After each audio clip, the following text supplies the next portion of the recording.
2019ರಿಂದ 3 ವರ್ಷಗಳ ಕಾಲ ಕೋವಿಡ್-19 ಸಾಂಕ್ರಾಮಿಕ ಮಾರಕ ರೋಗದ ಅಟ್ಟಹಾಸದಿಂದ ಅಂತಾರಾಷ್ಟ್ರೀಯ ಮಟ್ಟದಲ್ಲಿ ಜನರಲ್ಲಿ ಆತಂಕವನ್ನು ಸೃಷ್ಟಿ ಮಾಡಿತ್ತು.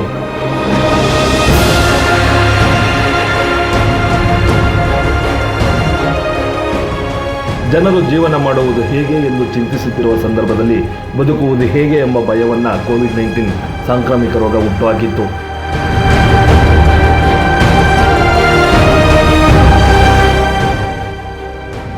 ದೇಶ ವಿದೇಶದೆಲ್ಲೆಡೆ ಕೋವಿಡ್ ಸಾಂಕ್ರಾಮಿಕ ರೋಗವನ್ನು ನಿಯಂತ್ರಿಸಲು ಸರ್ಕಾರ ಲಾಕ್ಡೌನ್ ಜಾರಿಗೊಳಿಸಿತ್ತು. ಅಂದೇ ದುಡಿದು ಅಂದೇ ಜೀವನ ಮಾಡುವ ಬಡ ಜನರಿಗೆ ಬದುಕಲು ಯಾವುದೇ ರೀತಿಯ ಆದಾಯವಾಗಿರಲಿ, ಸೇವಿಸುವುದಕ್ಕೆ ಆಹಾರ ಸಾಮಗ್ರಿಗಳನ್ನು ಕೊಂಡುಕೊಳ್ಳಲು ತತ್ತರಿಸಿ ಹೋಗಿದ್ರು.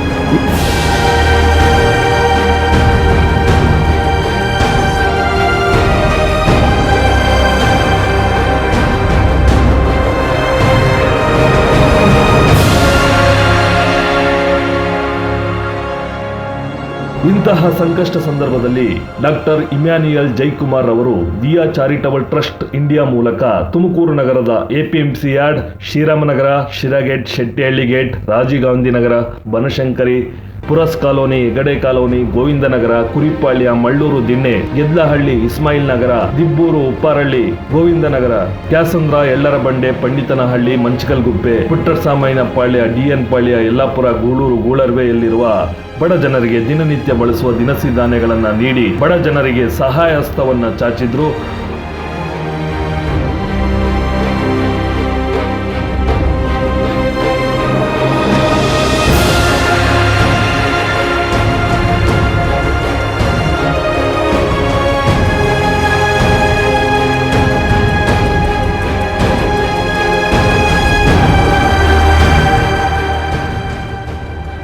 ಅಲ್ಲದೆ ತುಮಕೂರು ಜಿಲ್ಲೆಯ ವಿವಿಧ ಭಾಗಗಳಲ್ಲಿ ಸಂಕಷ್ಟ ಪರಿಸ್ಥಿತಿಯಲ್ಲಿದ್ದ ಬಡ ಜನರಿಗೆ ನಿತ್ಯ ಅವಸರ ವಸ್ತುಗಳನ್ನು ನೀಡಿ ದಿಯಾ ಚಾರಿಟಬಲ್ ಟ್ರಸ್ಟ್ ಇಂಡಿಯಾವು ಕೋವಿಡ್ ಸಮಯದಲ್ಲಿ ಬಡ ಜನರ ನೆರವಿಗೆ ನಿಂತಿದ್ದ ಸಂದರ್ಭವಿದೆ.